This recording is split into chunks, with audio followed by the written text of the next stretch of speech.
The Toronto Raptors are reportedly interested in guard Ayo Dosunmu, and while Ayo is a restricted free agent, which restricted free agents always kind of get taken care of last, we're going to ask on tonight's episode, should the Chicago Bulls match a potential offer for Ayo Dosunmu from the Toronto Raptors or any other team for that matter? We're going to get into all that and more right after this. You are now tuned in to Chicago Bulls Central, your number one place for all Chicago Bulls news and content.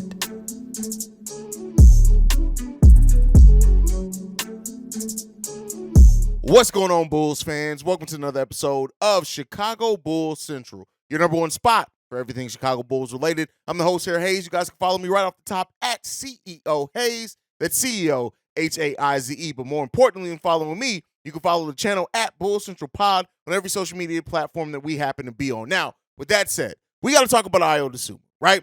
Kind of I wouldn't say the last remaining chip left to fall with the Chicago Bulls, considering, we got decisions to make on Marko Simonovic, we got decisions to make on Carlik Jones potentially, but ultimately, Ayo, who was a second-round pick by this front office and regime that came into his rookie year and made a name for himself defensively first, right? Just coming in, having that defensive intensity, eventually takes over as the starting point guard once Lonzo Ball goes down with injury, and the rest is to be said. He hits a rookie wall, has an up-and-down second season, and now it seems like a lot of Bulls fans have kind of switched on Ayo Dosunmu, have changed their minds on him, right? Whereas a lot of people said, we always knew that Ayo Dosunmu was going to be a restricted free agent coming into this offseason, and a lot of Bulls fans thought, Ayo's going to come back. He's from Chicago. He should come back. At the end of his first season. Now, a lot of Bulls fans think Ayo Dosunmu may be on his way out. Now, with the reported interest from the Toronto Raptors in Ayo Dosunmu, which kind of makes sense. When you look at the Toronto Raptors, losing Fred VanVleet, bringing in Dennis Schroeder, only having Flynn, I think, now as the backup point guard there, bringing in Ayo Dosunmu, what he's able to bring defensively, his length and his ability to play multiple positions, it kind of fits in with what the Toronto Raptors are and have been. Now, hopefully some people think they're trying to get away from that identity of having these long players that nobody can shoot, things like that. But Ayo Dosunmu is still only 23 years old. And while a lot of Chicago Bulls fans look at Ayo Dosunmu and have kind of written a story out on him, I don't know why, as a fan base, we have not learned to stop trying to write the stories on 23-year-old players, right? But it is what it is there. Ayo kind of got himself into this situation. But when you look at the way that Ayo's career has gone, right? Coming in, being that defensive nightmare for opposing teams. Trae Young being his son that we all know. And last season, defensively, it wasn't quite the same. Whether it was teams figuring it out, having more tape on him, adjusting to the added weight that he brought to his body that was supposedly he put on to help him get through an 82-game season.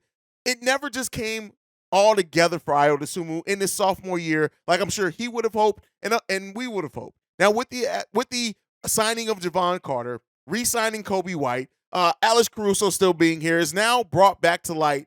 Is there a spot for Ayo Dosunmu on this team, right? Especially when you look at Dalen Terry still there, and Dalen Terry being a player that can play multiple positions up and down. Looking at Zach LaVine, DeMar DeRozan, of course, still being there. It's just there's not as clear of a path for Ayo Dosunmu anymore.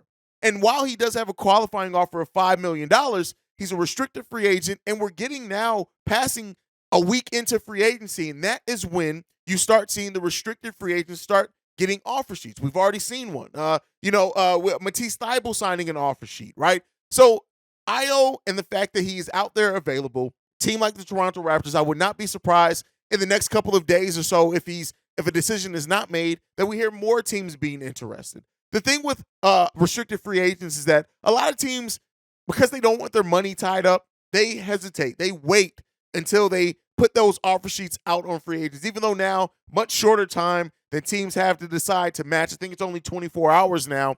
But ultimately, when you look at Ayo Dosunmu, the Bulls have to try to decide, is there still enough upside there? Is there still enough future there? Yeah, we signed Javon Carter, who's 27 years old. Yes, we have Alex Caruso, who's 29 years old. Is the youth of Ayo Dosunmu and the promise that he showed? Keep in mind, Ayo Dosunmu wasn't just a good defender for a rookie in his first year. He was one of the best point of attack defenders in the NBA his rookie season. He wasn't quite that his second season, as we all know, and the offense never quite has come around for him in the ways that we hope. even though he did average about the same numbers. When you look at his rookie season, 8.8 points per game. His sophomore year, second year in the NBA, 8.6 points per game.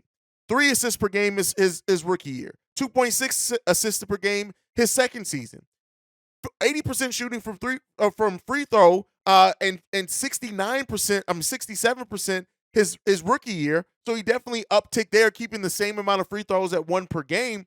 And his 3-point attempts, taking 2.4 3-point attempts in both seasons, hitting that at a 37% clip his rookie season and a 31% clip in his second season. Overall field goal percentage also took a downtick. 52% his rookie year, 49% in his second year, and he went from taking 6.9 to 7.1, so not a huge difference there. His minutes also stayed primarily the same, 27 to 26. The biggest question is that if with the way that Ayo Dosunmu scored in his second year, if that 3-point shooting can get back to 37%, we're at that point looking at a player that averaged about 11 to 12 points per game. So, yes, there's still tons of promise and potential with Ayo Dosunmu. It really comes down to that number. And with hearing teams now probably starting to be interested in Ayo, the Bulls have to ask themselves, what is the number that we're willing to re-sign Ayo Dosunmu for? His cap hold right now is factored in at his qualifying offer at $5 million.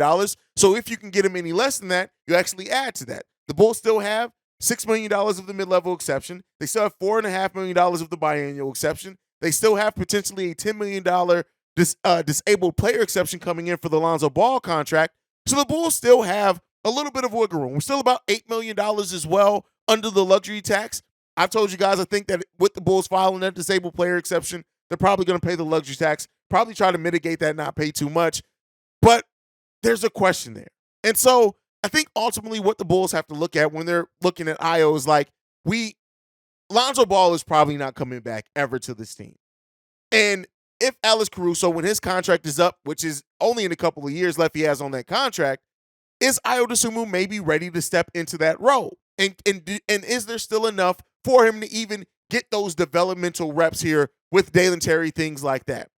I still want to see Ayo come back here. I still want to see Ayo develop as a Chicago Bull. That's just my personal opinion.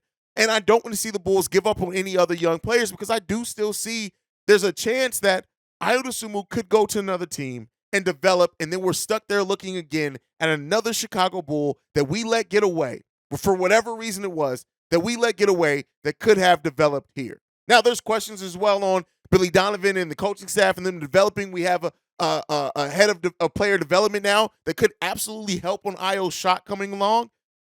But ultimately, you have to make that decision. And I think that the Bulls have a number in mind. I think if he gets an offer of, upwards of over $8 million, I don't think Ayo Dosunmu is going to come back. I still think that may be something that we regret in the long run because that still could be a value contract for that team, especially if Ayo does develop and fix some of the holes in his game and gets back to being especially that defensive player that we saw in his rookie year.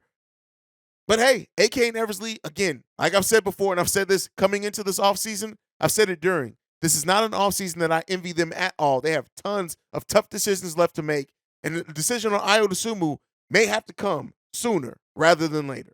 Let me know what you guys think on Ayo Dosunmu. Do you still want to see him here as a Chicago Bull? What is the number of the contract that you think is still worth and provides value for Ayo Dosunmu? Let me know all that down below if you're on the YouTube side. If you're on the podcast side, I'll tell you how to get your thoughts in here in a second.